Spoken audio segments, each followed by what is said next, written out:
안녕하세요. 사연 읽어주는 남녀입니다. 오늘도 와주셔서 감사드리며 그럼 오늘의 사연 바로 소개해드리겠습니다. 제 나이 올해로 환갑이 넘었네요. 얼마 전 자식들은 제 환갑을 축하한다며 고급 호텔에서 맛있는 음식과 선물을 준비해 주었습니다.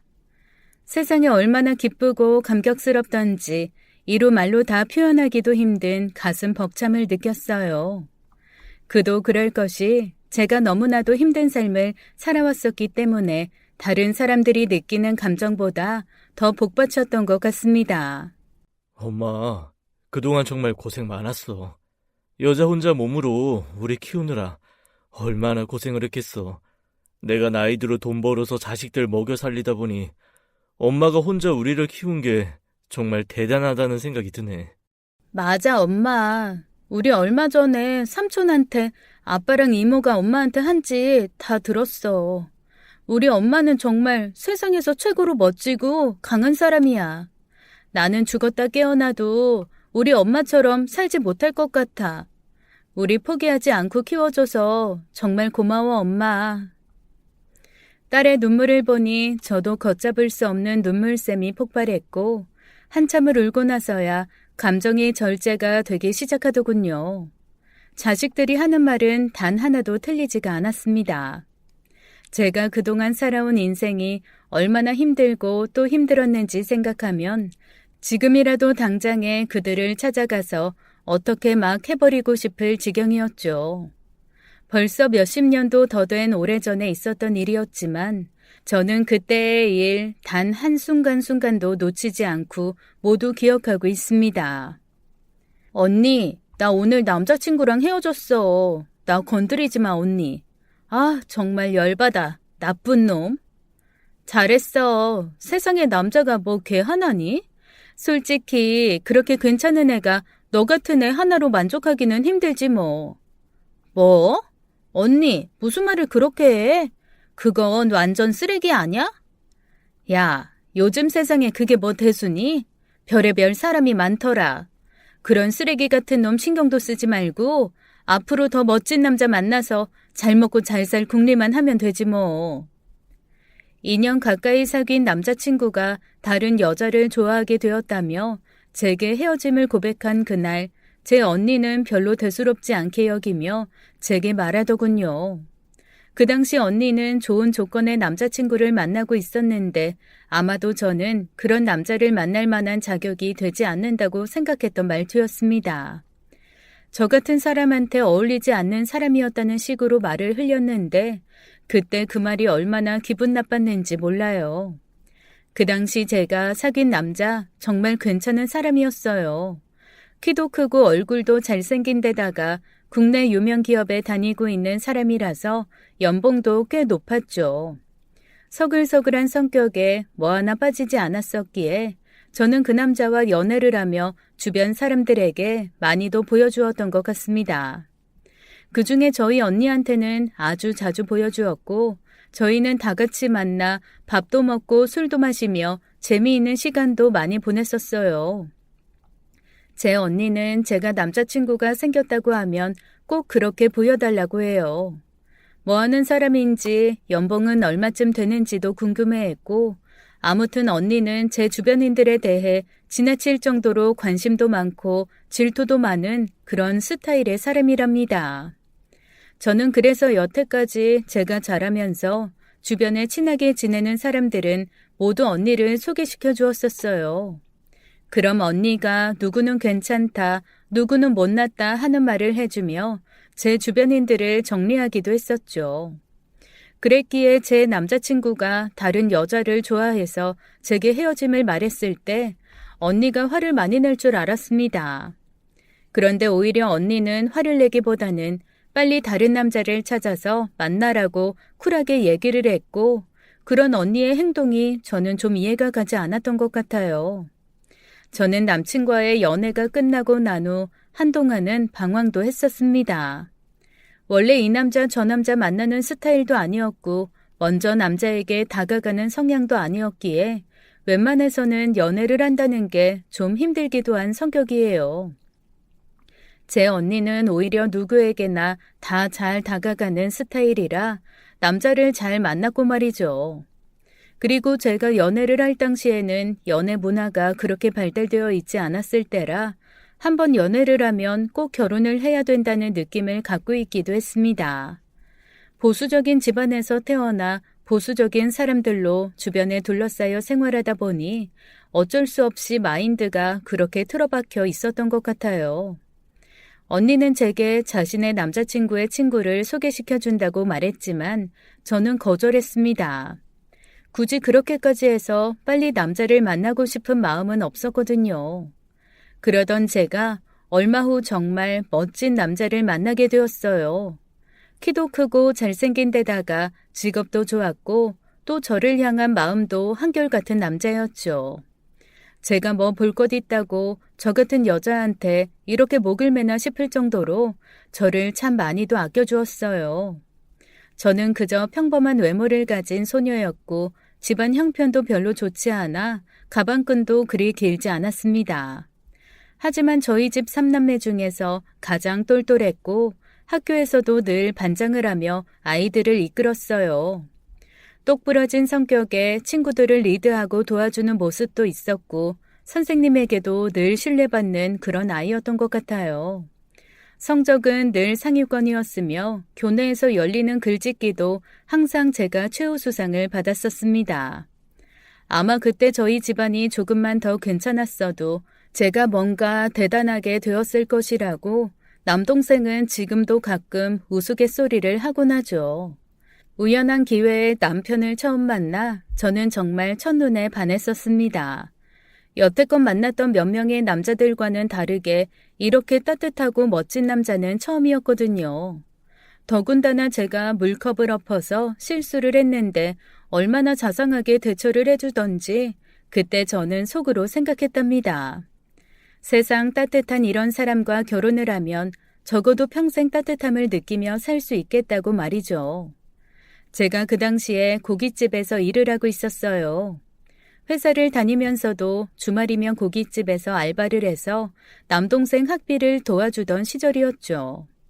손님이 너무 많고 유명한 식당이라 주말에는 줄을 서서 먹을 정도였는데 솔직히 여자의 몸으로 하기 힘든 일이 많았답니다. 허둥지둥 바쁘게 서빙을 하면서 물컵을 손님에게 쏟았는데 그게 바로 제 남편이었던 것이죠. 어머나, 손님, 괜찮으세요? 죄송해요. 제가 변상해드릴게요.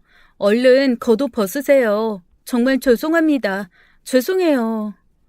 아니에요, 괜찮습니다.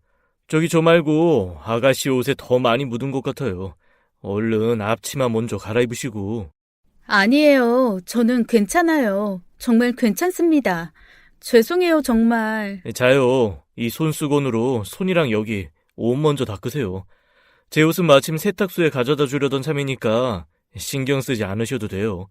너무 바빠서 정신이 하나도 없으실 것 같아요. 따뜻한 그 남자의 말에 저는 정말 너무나도 기분이 좋았어요. 굳이 괜찮다고 하는데도 손수건까지 주셔서 제 손과 티셔츠 부분에 묻은 물을 닦아내었고 고마움의 음료수도 한 병 서비스로 가져다 드렸습니다. 손수건은 나중에 세탁해서 꼭 드린다는 말씀을 했더니 정말 다음 주 주말에 또 제가 일하는 식당을 찾아온 게 아니겠어요? 안녕하세요. 손수건 주신다고 해서 왔는데 오늘 몇 시에 받을 수 있죠? 네? 어머나, 안녕하세요. 네, 지금 바로 가져다 드릴게요. 아니요. 지금 바로 말고요. 조금 여유 있게 받고 싶은데 몇 시에 끝나세요? 네? 그러니까 오늘 11시에 마감을 해서요. 알겠습니다. 그럼 그때쯤 다시 올게요. 거짓말처럼 그 남자는 제가 끝나는 시간에 맞춰 다시 가게로 들렀고 함께 식사를 하게 되었어요. 늦은 시간이라 24시간 영업하는 감자탕집이 근처에 있어서 그곳에 들어갔는데 그 남자는 제게 밥 한 그릇을 사주고 싶었다고 했습니다. 저보다 나이도 어리신 것 같은데 밥도 못 먹고 바쁘게 일하시는 거 보고 솔직히 조금 그렇더라고요. 그래서 밥 한 끼 대접해드리고 싶었어요. 실은 저 그 식당에 몇 번 갔었고 그때마다 엄청 바쁘게 일하시더라고요. 아, 그러셨어요? 저는 한 번도 못 배웠는데. 제가 아마 저쪽 반대 테이블에 앉아 있어서 다른 분이 서빙을 해주셨어요. 저는 그쪽 계속 볼 수 있었고요. 저번에 테이블 늦게 치운다고 어떤 아저씨가 막 뭐라고 하시는 것도 봤는데 못 도와드려 죄송하네요. 어머나, 아니에요. 별 말씀을요. 제가 너무나 감사하죠. 제가 뭐라고 이렇게 식사까지 챙겨주시고. 아무튼 너무 감사해요. 정말 감사합니다. 그 남자의 따뜻한 마음에 저는 딱 반해버리고 말았습니다. 물컵을 쏟은 실수를 한 날에도 첫눈에 반했었는데 이렇게 늦은 시간 밥까지 챙겨주는 모습에 아주 홀딱 빠져버리고 말았죠. 그리고 그 후로도 몇 번 더 저희 가게에 찾아왔고 저희 둘은 자연스럽게 연락처를 주고받으며 연락을 하고 지냈습니다. 점점 알게 되는 그 남자의 모습은 제가 생각한 것 이상이었고 직업도 외모도 모든 것이 다 훌륭했어요. 처음에는 그 남자와 연락을 하고 지낸다는 것만으로도 행복했습니다. 저보다 더 나은 조건에 있는 사람이었기에 사귄다거나 그런 건 꿈에도 생각하지 못했고 그저 하루하루 설레임으로 그 사람과의 연락을 주고받았어요. 제 얼굴에 좋은 게 티가 났는지 언니가 제게 물었습니다. 너 뭐 좋은 일 있어? 뭔 일인데 그래? 같이 좋자. 아주 얼굴에 웃음꽃이 활짝 피었네. 아이, 뭐 그냥. 아, 뭔데 그래? 남자냐? 남자 생긴 거야? 이번엔 어떤 놈인데 그래? 뭐 하는 놈인데? 아이, 몰라. 아직 사귀고 그런 건 아니고 썸 타는 정도라고나 할까? 그냥 뭐 그래. 나보다 훨씬 좋은 조건에 얼굴도 잘생겨서 다가가기가 감히 부담스러운 그런 남자야. 와, 넌 먼복이 그렇게 많냐? 학교 다닐 때도 선생님들한테 그렇게 예쁨 받고 그러더니만.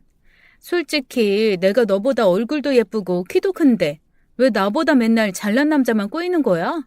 아, 기분 나빠. 언니, 왜 그렇게 말을 해? 언니의 질투는 아무튼 알아줘야 한다니까. 이 욕심쟁이야. 언니 남친도 재밌고 능력 좋잖아. 그러면서 뭔 질투야 질투는?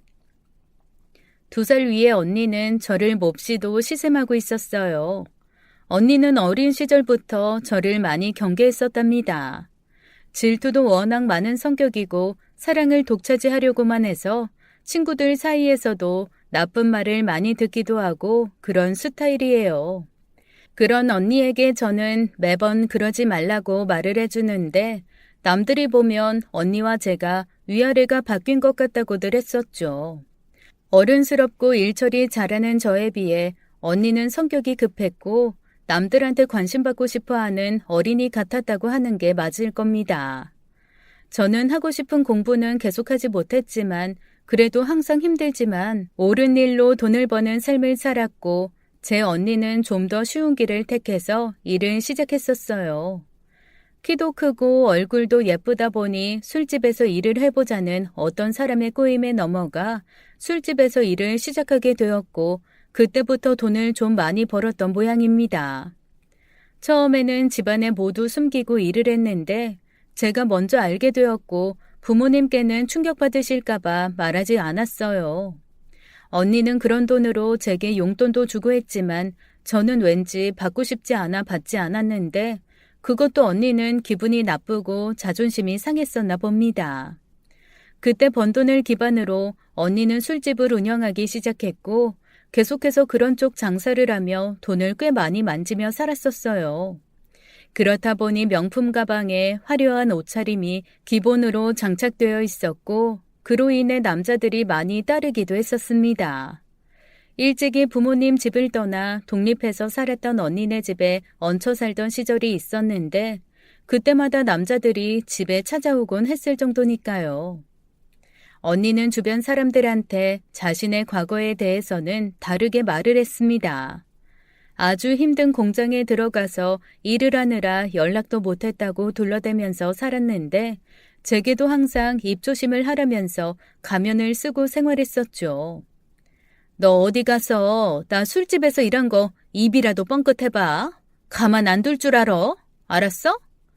아휴, 언니, 내가 그걸 뭐하러 얘기해. 뭐 자랑이라고. 그냥 언니는 옷 만드는 공장에서 일한 거고 거기서 돈 열심히 모은 거잖아. 나랑 그렇게 알고 있기로 한 거 아니었어? 그래, 그렇지. 특히 내 남자친구들한테는 더더욱 입조심해야 된다. 그렇게 부끄럽고 숨기고 싶은데 뭐하러 그런 일을 했어? 너 사람 사는 일이 어디 그리 마음먹은 대로만 되는 줄 아니? 너는 꼭 그게 문제야. 언니를 가르치려 들고 너만 다 옳은 삶을 살고 옳은 일을 하고 있다고 생각하고 말이야. 세상에 돈이 얼마나 중요한 줄 알고 하는 소리니? 너 분명히 나중에 이 말한 거 후회할걸? 언니는 그 후로도 술집을 운영하며 돈을 많이 벌었던 것 같아요. 나중에는 술집을 정리하고 옷 장사를 했었는데 아무튼 제가 열심히 회사에서 일을 하고 주말마다 식당 보조일까지 하며 버는 수입하고는 단위 자체가 달랐죠. 그때 당시 언니는 아주 괜찮은 남자친구를 만나고 있다고 제게 자랑처럼 이야기했었는데 그 남자친구는 언니의 과거에 대해서 모르는 것 같았습니다. 언니가 그런 부분을 아주 철저하게 숨기면서 살아왔었거든요. 아무튼 언니는 남자친구도 있는 상태였는데 제게 괜찮은 남자가 생겼다는 말에 입을 삐죽거렸어요. 언니의 감정은 워낙 기복이 심해서 또 그러려니 하고 넘어갔습니다. 그로부터 얼마 후 저는 그 남자와 연인 관계가 되었어요. 부담스러워 조금 멀리하려는 저를 눈치채고 그 남자가 끝까지 제게 다가와 주었고 그 덕분에 연인으로 발전할 수 있었죠. 오랜만에 하는 연애라서 그런지 그냥 남친 생각만 하면 하루 종일 웃음만 나왔습니다. 밥 먹었냐, 몸은 괜찮으냐, 사소한 것 하나까지 다 챙겨주는 사람을 만나니 이렇게 좋을 수가 없더라고요. 제가 어렸을 때부터 남들보다 의젓하고 톡 부러졌다고 해도 연애를 하면서 챙김을 받는 느낌은 또 그저 좋기만 했죠. 제 남자친구는 외국 계열 회사의 해외 영업 부서에서 일을 하고 있었습니다. 그렇다 보니 가끔씩 해외로 출장을 가기도 했고 그곳 면세점에서 제게 향수나 작은 명품 가방을 사주기도 했었어요. 그런데 그걸 보고 제 언니가 많이 부러웠나 봅니다. 그때 저랑 같이 살게 되었었는데 몰래 제 가방을 들고 나가기도 했고 화장대 위에 둔 향수를 언니가 하도 많이 뿌려서 금세 닳아버리기도 했죠. 언니, 왜 자꾸 남의 물건을 말도 없이 쓰는 거야? 이거 남친이 사준 거라고. 야, 그놈은 해외도 자주 다닌다면서 딱 네 거 하나만 딸랑 사들고 온다니? 너 언니 있는 거 알아 몰라? 애가 센스가 없어, 센스가. 언제 한번 나 소개 좀 시켜줘봐. 내가 아주 가만 안 둘 줄 알아? 참나, 언니 것까지 왜 사줘? 언니도 남친 있잖아. 남친 능력도 있다며. 왜 내 남친한테 언니 것까지 바라는데? 뭐 그럴 수도 있지 뭘. 그런 걸 갖고 치사하게. 내 남친도 뭐 능력 있어. 그치만 해외에 자주 나가는 일은 아니니까 그렇지. 야, 아무튼 소개나 시켜줘. 언니의 성화에 못 이겨 얼마 후 남친을 소개시켜 주었습니다. 제 남친은 워낙에 매너도 좋고 자상한 스타일이라 처음 만나는 언니에게도 너무나 잘해주었죠. 언니 역시 자신한테 잘해주면 애교 섞인 목소리로 말도 잘하고 그러는 스타일이라 분위기는 너무 좋았습니다. 남친은 처음 만나는 자리를 기념하기 위해 제 언니에게 작은 꽃다발을 하나 선물했고 그걸 받은 언니는 기분이 좋아 입이 찢어질 정도이더라고요. 그 모습을 보니 영락없는 아이라는 생각이 들었습니다. 어머나 세상에, 이게 뭐야? 정말 너무나 예쁘다. 센스 좀 있네. 어디 술은 얼마나 하는지 볼까? 언니는 술을 아주 좋아하는 편이에요. 이 지구상에서 존재하는 모든 알코올을 사랑하는 사람이었고 기쁠 때나 슬플 때나 화가 날 때도 언제나 알코올과 함께하는 사람이랍니다. 남친도 많이는 아니지만 가끔씩 술 한잔을 하며 스트레스를 푸는 사람이었기에 두 사람은 서로 주거니 받거니 하며 술을 마시더라고요. 안타깝게도 저는 술을 잘하지 못해서 이해할 수 없는 부분도 있었지만 그렇다고 술 마시는 분위기를 싫어하지는 않는 사람이기에 그저 좋은 게 좋은 것이라 생각하며 잘 지내게 되었어요. 그 후로 언니는 제 남친에 대해 굉장히 좋게 생각하는 것 같더라고요. 남친의 얼굴 중에 어느 부분이 잘생겼더라 하면서 은근히 입에 웃음기도 도는데 솔직히 이때까지만 해도 저는 언니의 그런 마인드를 굉장히 좋게 생각했었답니다. 언니가 항상 저에 대한 질투나 열등감 같은 것이 조금 있었는데 이번 일을 계기로 그런 부분들이 해소가 된 것 같았거든요. 남친이 저와 언니 사이도 좋아지게 하는 그런 사람이구나라는 것을 느끼니 이전에 생각했던 감정들보다 더욱 많이 남친을 좋아하게 되었어요. 저는 그 후로 남친과 더 깊은 사이가 되었고 결혼을 했습니다. 원래 계획은 더 일을 하고 돈도 모아서 하려고 했는데 남자친구는 안정적으로 가정을 꾸리고 싶다고 하며 계속 결혼을 재촉하는 바람에 조금 급하게 하게 되었어요. 근데 그 과정에서 남친이 이상하리만큼 조급한 모습도 보였었습니다. 마치 당장에 결혼을 하지 않으면 큰일 날 것처럼 말을 했었는데 나중이 되어서야 왜 그랬는지에 대해서 알게 되었어요. 아무튼 결혼을 하니 이제야 조금 안심이 된다며 저를 많이 사랑해 주었고 가정에도 최선을 다하는 남편의 모습에 저는 너무 행복했습니다. 자상하고 따뜻한 모습의 남편은 전혀 변함이 없었고 여전히 저를 너무도 아껴주었죠. 남편의 회사는 해외 쪽에 자주 나가야 하는 일이었는데 그 당시 회사 사정이 너무 안 좋아져서 일이 줄어들게 되었어요. 그리고 남편은 얼마 안가 사업을 시작하고 싶다는 말을 했습니다. 회사 다녀봐야 별로 비전도 없는 것 같고, 지금 우리 회사 상황으로 버텨봤자야. 친구 녀석이 사업한다는데 나도 같이 해보고 싶은데 자기 생각은 어때? 어? 아니, 갑자기 사업을 어떻게 해? 사업은 좀 더 준비를 많이 해서 천천히 해야 되는 거 아니야? 준비한다고 다 잘 되는 것도 아니고, 아직 우리 젊으니까 뭐라도 도전해보는 건 좋을 것 같아. 나 좀 믿어줘봐, 어? 남편은 그 후로 바로 회사를 나왔고 사업을 준비하기 시작했습니다. 그 당시 저는 갑작스러운 임신으로 회사 생활을 제대로 하지 못했는데 순식간에 집안 상황이 안 좋아졌어요. 그래도 이렇게 힘들 때는 가족밖에 없다고 저는 친정언니에게 하소연을 했고 아직 결혼을 하지 않은 언니는 저희 집에 자주 놀러와서 이것저것 맛있는 것도 사주면서 도움을 줬습니다. 그런데 연애 시절에는 그렇게 친하게 잘 지내던 제 남편과 언니는 뭔지 모르게 약간 서먹해져 있는 것 같았어요. 예전 같으면 술을 주거니 받거니 하면서 분위기 좋게 마셨었는데 남편이 왠지 언니와의 술자리를 조금 피하더군요. 한 잔 따라주지 뭐해? 나 술잔 비어있는 거 안 보여? 처형, 제가 좀 피곤해서요. 사업차 내일 일찍 나가봐야 하고, 다음에 한잔 하시죠.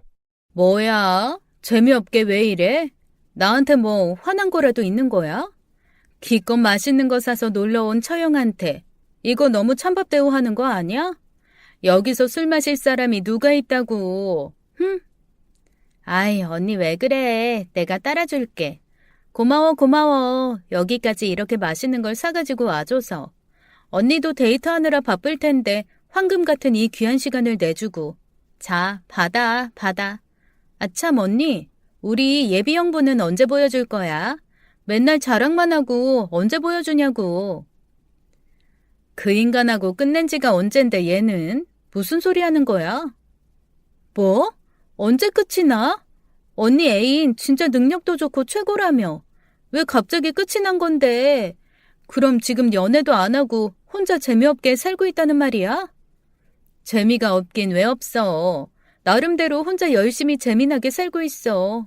마음에 두고 있는 놈이 있긴 한데 그 놈이 자꾸만 튕겨서 애가 타긴 하지만 뭐. 언니의 멋진 애인은 이미 예전에 끝이 났고 현재는 마음에 두고 있는 사람이 있다고 말을 했어요. 언제나 남자들이 끊이지 않았던 언니가 혼자만 지내고 있다는 것이 조금 이해가 되지는 않았지만 그래도 하루라도 빨리 언니도 짝을 만나 안정적인 가정을 이루고 살기를 바랬죠.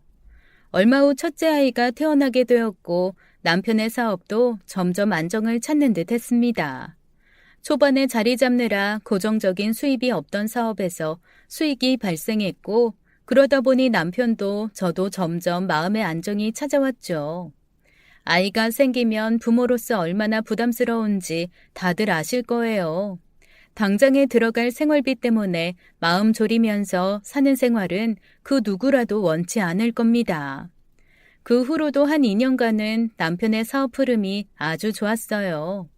점점 상승세를 타면서 수입도 늘어났고 다른 사람의 이목도 있다면서 좋은 차로 바꾸게 되었죠.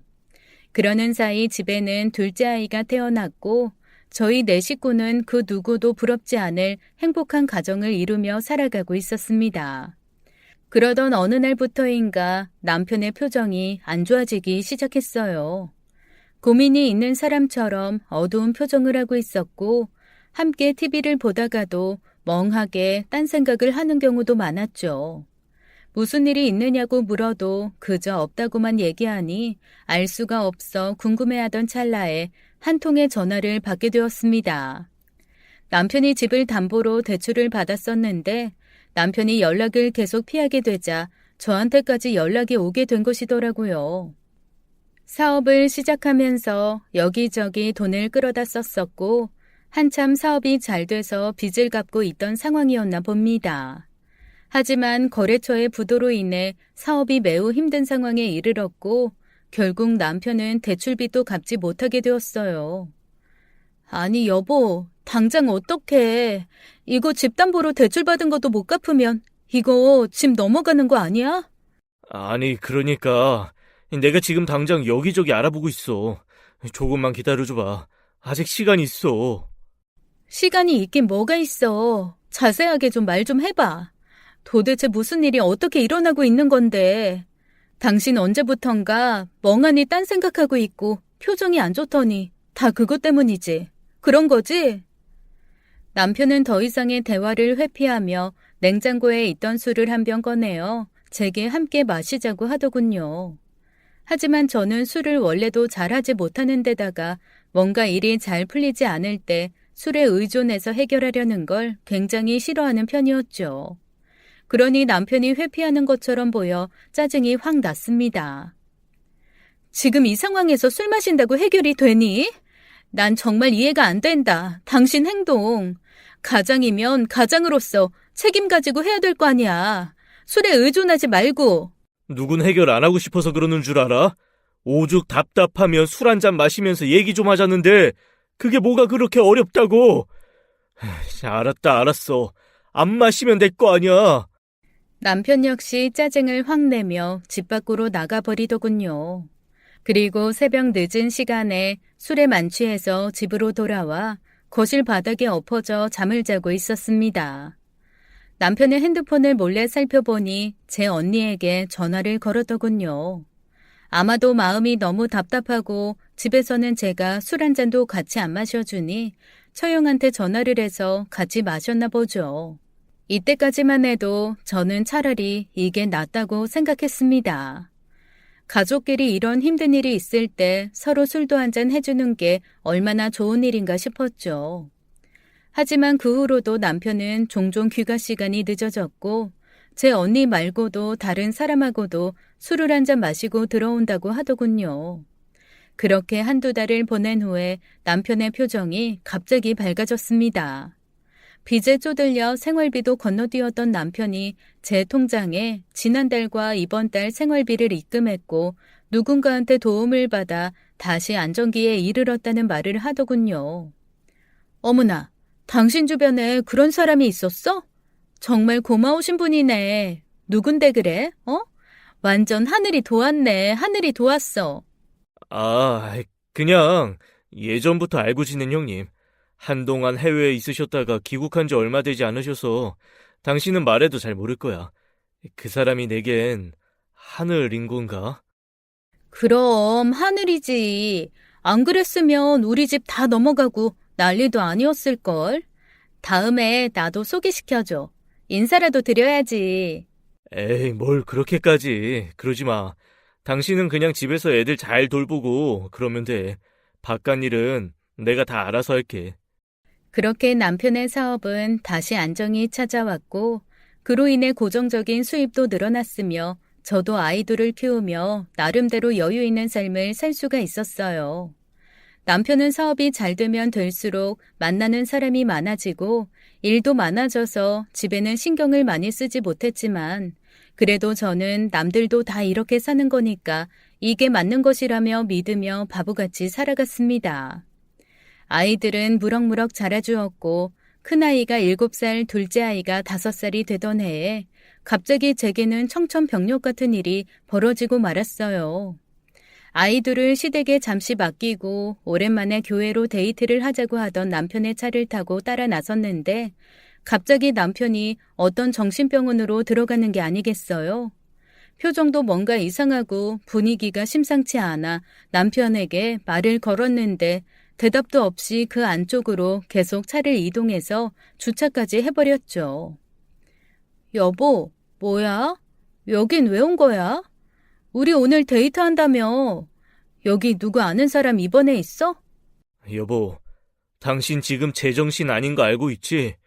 여기서 당분간 입원해서 치료 좀 받아야겠어. 뭐라고? 나? 내가 여기에 입원을 한다고? 내가 왜? 내가 도대체 왜? 왜긴, 정신이 멀쩡하지 않으니까 그렇지. 내 말대로 해. 그게 당신한테 좋을 거야. 미친 건 내가 아니라 당신이네. 도대체 이게 뭐야? 당신 왜 그래? 우리 애들은 어쩌고? 순간 저희 차량 앞에 기다리고 있던 건장한 남자들이 보였고 남편은 차에서 내리며 저를 데리고 가라고 손짓을 했습니다. 저는 최대한 안 간다고 소리를 지르며 버텼고 그 건장한 남자들은 제 팔짱을 끼어 거의 들다시피 해서 저를 데리고 건물 안으로 들어갔어요. 이거 놔! 이거 안 놔? 당신 뭐야? 미쳤어? 야! 당장 내려놔! 아이고, 우리 집사람이 요즘 조금 심해졌어요. 잘 좀 부탁해요, 선생님. 말도 안 되는 얘기를 하며 저를 아이들과 갈라놓고 정신병원에 입원까지 시킨 남편이 저는 죽도록 미웠습니다. 도무지 이해가 되지 않는 이 상황에 절망하고 또 절망했죠. 그 당시는 워낙 오래전이라 가족들의 동의만 있으면 정신병원에 입원을 시킬 수가 있는 시스템이었는데 나중에 저는 언니와 남편이 그 동의서에 사인을 해서 저를 입원시켰다는 것을 알 수가 있었어요. 미친 건 제가 아니라 남편인데 정신병원에 갇혀있는 제 모습에 하루에도 12번씩 나쁜 생각도 했습니다. 하지만 그럴 때마다 아이들의 얼굴이 떠올랐어요. 해맑게 웃으며 저를 기다리고 있을 아이들을 생각하면 제가 꼭 무슨 수를 써서라도 여기서 버텨서 나가야만 한다고 생각했죠. 그곳에서의 생활은 시간이 얼마나 지나가는지 오늘이 며칠인지도 정확히 모르는 삶이었습니다. 그저 주는 대로 먹고 멍하니 가만히 있다가 주는 약을 먹다가 몰래 버리기도 하고 그러면서 지냈던 것 같아요. 얼마나 흘렀을까 친정언니가 병원에 찾아와서 저를 보며 딱하다는 표정을 짓고 있었습니다. 아니 어쩌다 내 동생이 이렇게까지 됐어, 응? 애 키우면서 사는 게 그렇게 힘들었어? 왜 그렇게 박서방을 힘들게 해? 약 잘 먹고 있는 거지? 언니 말 좀 해줘. 나 이거 아니잖아. 이거 정말 아니잖아. 내가 왜 여기 있어? 멀쩡한 내가 왜? 우리 의사 선생님한테 말해서 약을 좀 더 센 걸 주라고 해야겠다. 그렇게 똘똘하고 인기 많던 내 동생이 어쩌다 이 꼴이 됐나 모르겠네. 언니 왜 그래? 언니까지 도대체 왜 그러는 거야? 우리 애들 어딨어? 언니 알잖아. 나 아닌 거 알잖아. 이러지 마. 나 도와줘. 여기서 당장 나가게 해줘, 언니. 언니는 저를 보며 싸늘하게 돌아섰고 의사 선생님한테 가서 저를 잘 부탁한다고까지 했다고 하더군요. 정말 죽을 만큼 힘들고 또 힘들었던 삶 속에서 어떻게 버텼는지 신기할 따름입니다. 만약 지금 같았다면 저는 단 하루도 버티지 못했을 텐데 말이죠. 얼마쯤 시간이 지나 남동생이 병원에 찾아왔습니다. 남동생은 언니보다 저와 각별한 사이였고 제가 일찍이 회사에 다니며 학비까지 대주며 살았던 사이였어요. 제 모습을 본 남동생은 말도 안 된다며 눈물을 흘렸고 저는 그런 남동생에게 이런저런 이야기들을 해주었습니다. 제 남편 그리고 친정언니가 저를 정신병원에 입원시켰고 아무래도 뭔가가 있는 것 같다고 말이죠. 그나마 제 말에 귀 기울여 주는 건 제 남동생 뿐이었어요. 저기 누나한테 작은 녹음기 같은 거 하나 구해줄 수 있어? 분명히 뭔가 있어. 그렇지 않고서야 멀쩡하게 집에서 애들이랑 지내던 나를 이렇게 할 수가 없잖아. 제발 너만은 내 말 믿어줘야 돼. 알았어, 누나. 내가 녹음기 구해볼게. 최대한 빨리 구해서 가져올 테니까 조금만 기다려줘. 남동생은 그 후로 바로 녹음기 하나를 구해주었고 저는 그때부터 마음을 가라앉히려고 노력했어요. 특히 남편에 대한 증오와 분노가 폭발하기 일보 직전이었는데 이런 마음 상태로는 도저히 아무것도 할 수가 없었으니까 말이죠. 의사 선생님과의 면담 시간에도 최대한 흥분하지 않고 차분하게 제 의사를 전달하며 이야기를 나누었고 순간순간 모든 이야기들을 기억했습니다. 언니와 남편이 병원에 찾아와 의사 선생님께 제 상태를 이야기하고 철저하게 관리해달라고 하던 것도 알게 되었어요. 저는 그 후로 남편이 저를 찾아올 때마다 남편을 슬슬 구슬렸습니다. 더 이상 화를 내고 욕을 해도 남편의 입에서는 진실이 나오지 않았으니까 말이죠. 여보, 생각해보니까 내가 당신한테 너무 무심했었나 봐. 그래서 당신이 많이 서운했구나. 뭔 소리 하는 거야, 지금? 당신 진짜 머리 어떻게 된 거야? 아니, 내가 여기서 하루 종일 생각을 잘 해보니까 내가 여기에 들어올 이유가 그것밖에 없더라고. 당신한테 서운하게 해서 당신 화나서 그런 거잖아. 그치? 야, 이 바보야. 네가 나한테 무심한 걸 내가 얼마나 좋아했는지 알아? 아이고, 이 바보. 정신병원에 들어가더니 진짜 없던 정신병도 생겼나 보네. 내 하늘이 원해서 이렇게 한 거라고, 이 바보 멍충아. 남편은 은근슬쩍 떠보는 제 말에 제가 정신병이 없다는 걸 암시했고 저는 그걸 고스란히 녹음해 두었습니다. 그리고 몇 번에 더 걸쳐서 남편에게 진실을 말해달라고 하소연을 했더니 남편은 슬슬 말을 꺼내기 시작하더군요. 여보, 이제는 진실을 좀 알려줘도 되지 않아? 어차피 내가 지금 당장 나갈 수 있는 것도 아니고 의사 선생님도 나 여기서 못 나간대. 그거야 그렇지. 내가 당신을 그렇게 해달라고 단단히 일러놨으니까 너한테 좀 미안하긴 해도 어쩔 수가 없다. 네가 거기에 있는 게 오히려 정신 건강에 좋을 것 같아서 우리가 내린 결론이니까. 우리? 그래, 얘기 좀 해봐, 여보. 나 멀쩡하게 맨정신인 거 알면서 도대체 왜 그런 거냐고. 나 당신 원망 안 해. 오히려 여기서 지내보니까 너무 편하고 좋더라. 빨래, 설거지, 청소 하나도 안 해도 되고 그냥 가만히 하루 종일 누워서 빈둥거리기만 하면 되는 건데 뭐. 당신이 낸 병원비로. 그래. 뭐 그렇게 생각하니 다행이다. 멀쩡한 당신이 여기 있으면 우리가 사는 게 너무 힘들어. 거기에 좀 잘 있어줘야 내가 좀 편하게 할 일도 하고 뭐 그렇게 산다고.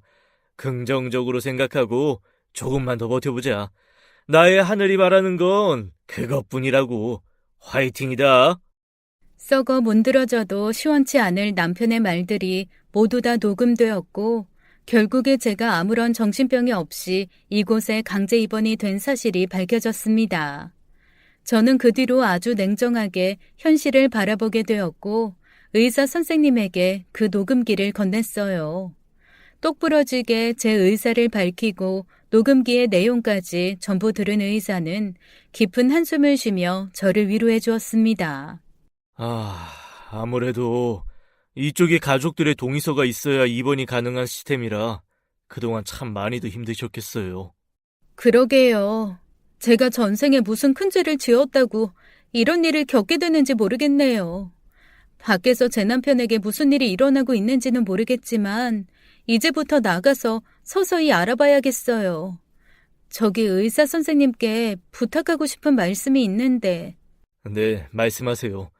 당장이라도 퇴원하실 수 있게 퇴원수속 처리해드리겠습니다. 제가 혹시 밖으로 나가서 의사 선생님께 도움을 요청할 일이 생길 수도 있을 것 같아요. 그럼 저 좀 꼭 도와주신다고 약속해 주세요. 제가 지금 상황에서 도움받을 수 있는 분이 선생님뿐이라서요. 의사는 제 말을 듣고 고개를 끄덕여 주었고 저는 바로 남동생을 불러 퇴원을 준비했습니다.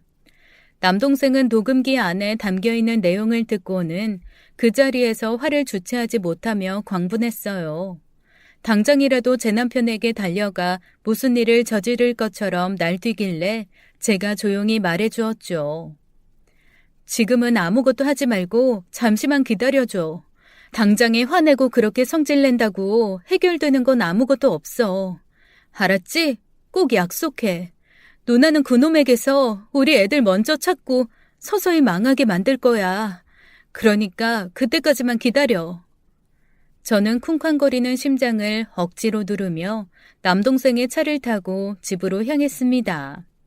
누가 상상이나 했겠어요.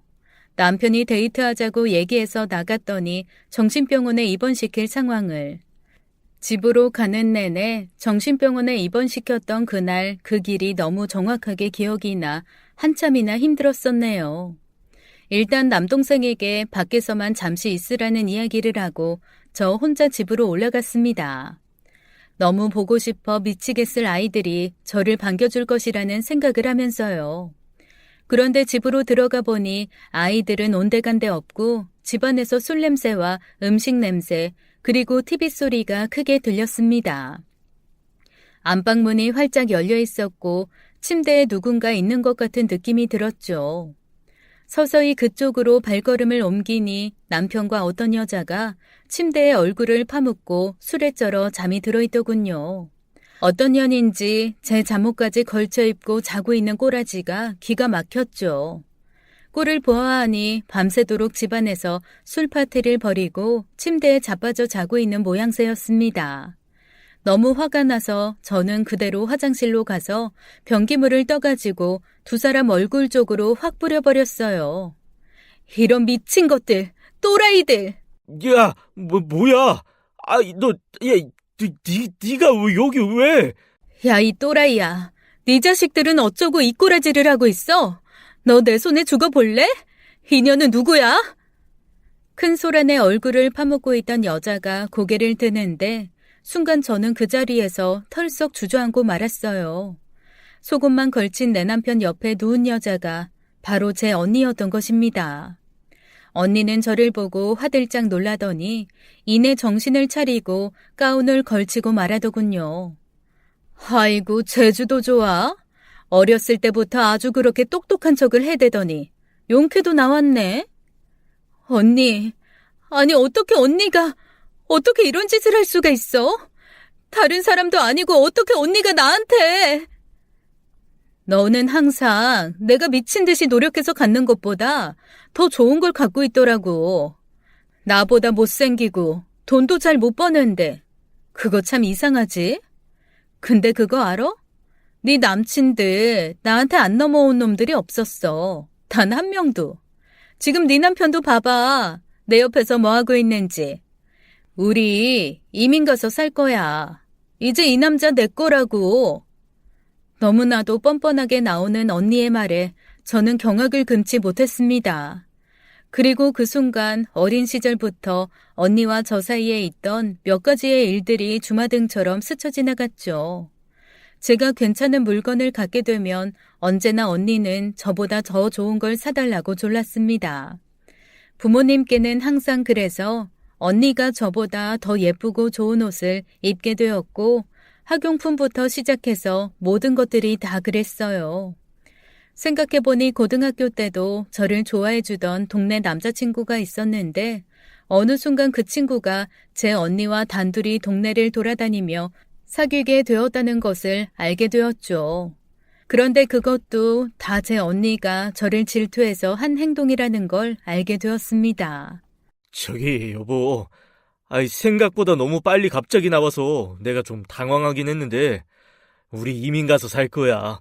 당신 병원에서 나오면 이혼하고 다 정리하고 이 사람이랑 살려고 계획 세워놨어.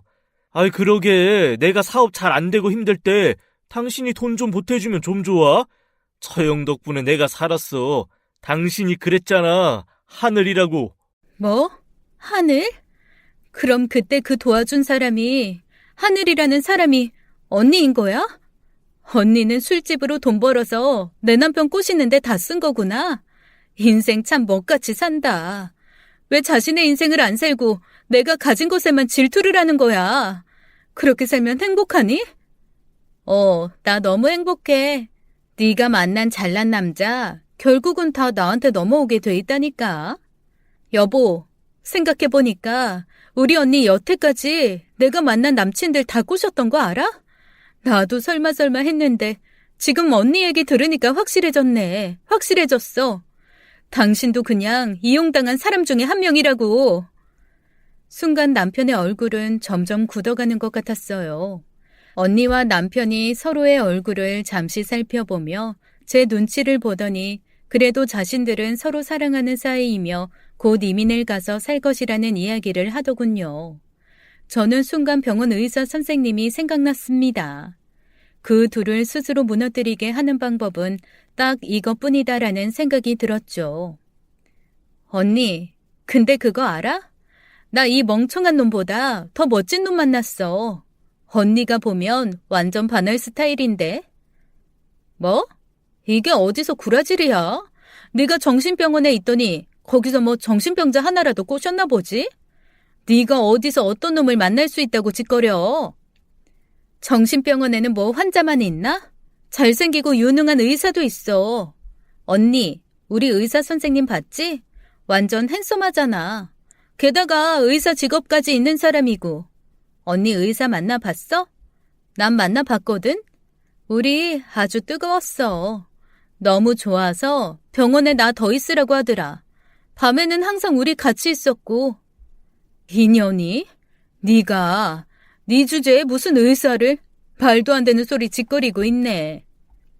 믿든지 말든지 마음대로 해. 난 뭐 니네 둘이 이민을 가든 뭔 짓을 하든 내 남친 의사랑 행복하게 살 거니까. 저는 곧이어 그 정신병원으로 전화를 걸었습니다.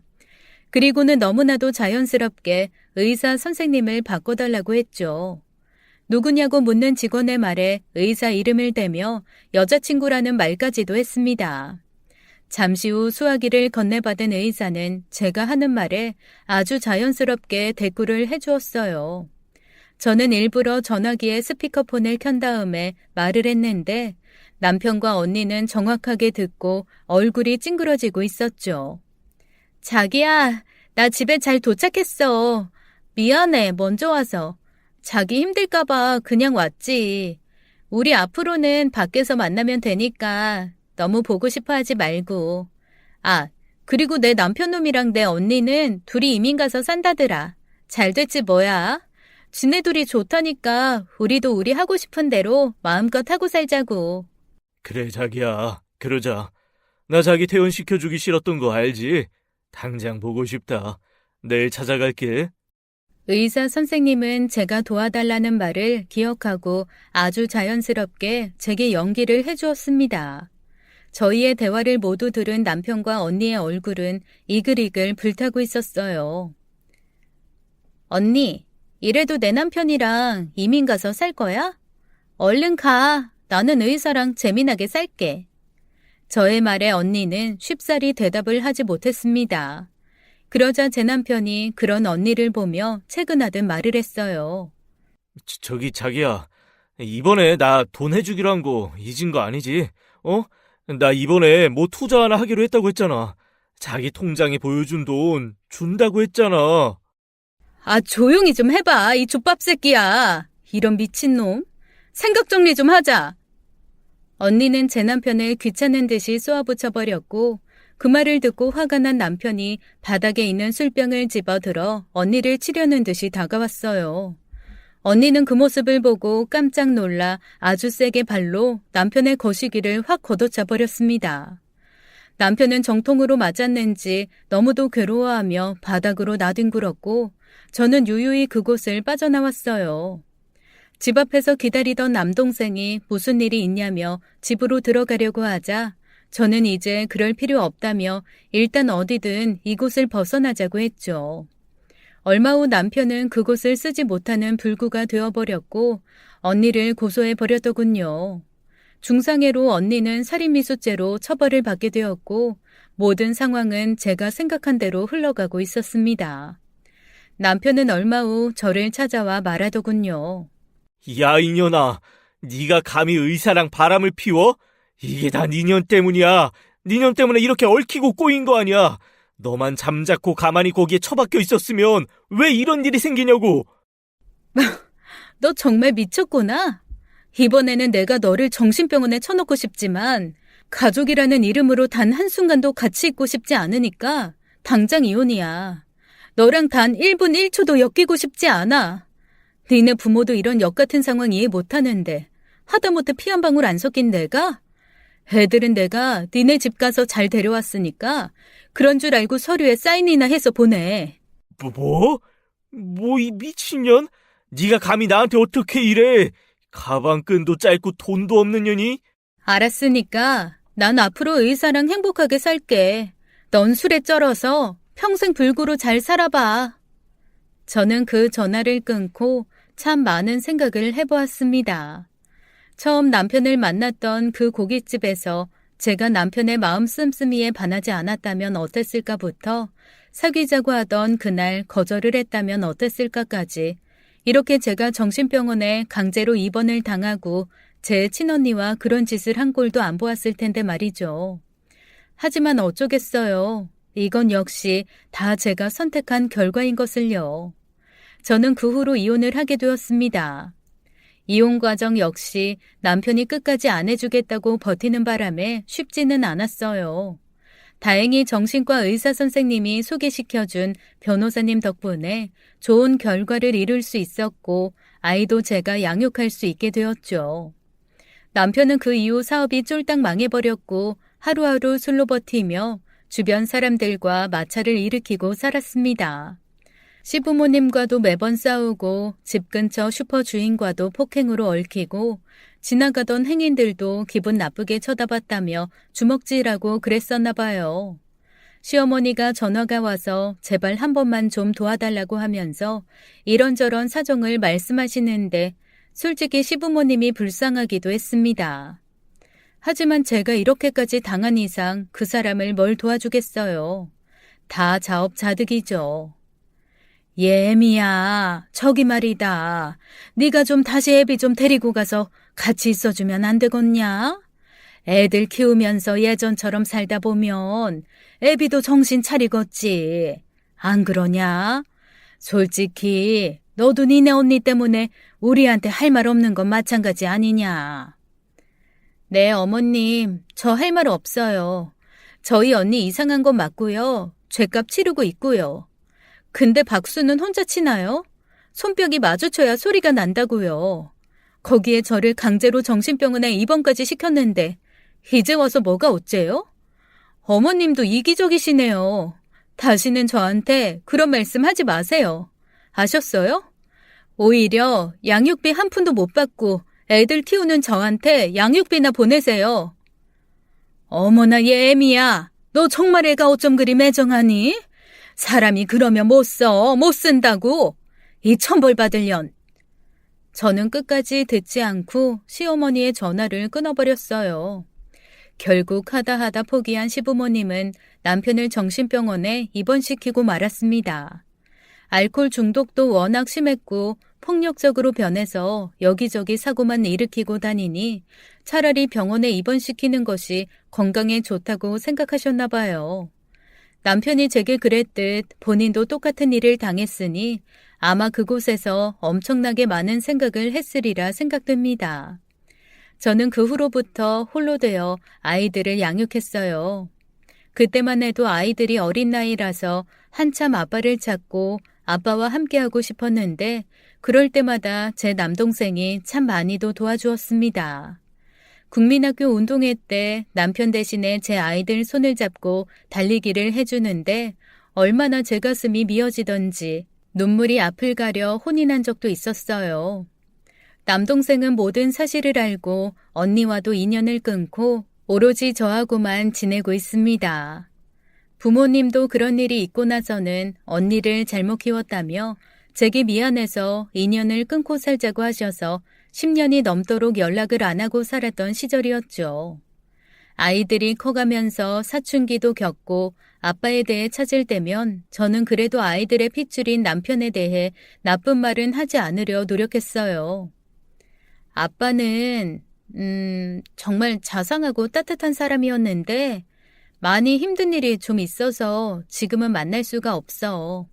병원에서 오랫동안 치료도 받으셔야 되고 니들이 나중에 다 크면 아빠에 대해서 잘 알 수 있을 거야. 우리 아빠가 건강 되찾을 수 있도록 기도 많이 해드리자. 알았지? 이렇게 최대한 남편에 대해 감추고 지난 세월을 살아갔던 것 같네요. 아빠로서 아이들에게 좋은 모습으로 나타날 때까지 기다려 주었건만 결국 남편은 정신병원에서 퇴원을 한 후에도 알코올 중독에 심각하게 빠져 있었고 사람같이 살지 못했습니다. 한번 나락으로 떨어진 인생은 쉽게 되찾을 수 없는 모양이에요. 간경화를 얻은 애들 아빠는 나이가 들면서 건강이 더욱 악화되어 결국 이른 나이에 세상을 먼저 떠났습니다. 아이들은 그때까지도 남편이 한 일에 대해 전혀 모르고 있고 많이 슬퍼했었죠. 저는 모든 사실을 감추며 식당 일부터 시작해서 안 해본 일이 없을 정도로 힘든 일을 하며 아이들을 대학까지 보냈고 지금 이렇게 나이가 먹어 환갑을 축하받고 있네요. 저는 몰랐는데 얼마 전 제 남동생이 저의 지난 일에 대해 제 아이들에게 모두 알려준 모양입니다. 저는 끝까지 아이들이 모르길 바랬지만 아이들도 이제 다 커서 자신들의 가정을 이루었기에 남동생은 어렵게 이야기를 꺼냈다고 하더군요. 누나, 미안해. 어쩌다 보니 그렇게 얘기가 꺼내졌어. 아니, 큰 녀석이 엄마한테 서운하다면서 그런 얘기를 하길래 나도 모르게. 누나, 이제 누나도 누나 인생만 생각하고 하고 싶은 거 하면서 살아. 제발, 어? 지나간 일을 떠올리니 제 자신이 너무도 불쌍하고 비참해서 눈물이 앞을 가렸어요. 단 한순간도 저 자신을 위해 살아본 적이 없던 저를 생각하며 작년 말부터는 저는 저 자신을 위해 살려고 무진장 애를 쓰고 있어요. 장구도 배우러 다니고 동네 친구들 따라 노래교실도 다니고 또 친구들이 소개시켜주는 남자를 서너 번 만나 함께 식사를 한 적도 있답니다. 그동안 몸과 마음이 너무 힘들고 지쳐 그럴 여유가 없었는데 머지않아 이 세상 떠날 생각을 하니 뭔가 너무나 억울하고 그렇더라고요. 제 자신을 제가 아껴주고 사랑하지 않으면 절대로 그 누구도 저를 사랑해주지 않는다는 것을 알게 되었습니다. 그래서 저는 앞으로도 늙어 죽을 때까지 제가 하고 싶은 것만 하면서 살 생각이에요.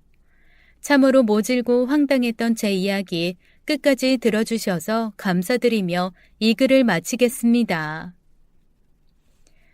지금까지 사연 읽어주는 남녀였습니다. 끝까지 함께 해주신 여러분 감사드리며 저희는 다음 사연으로 돌아올게요. 감사합니다.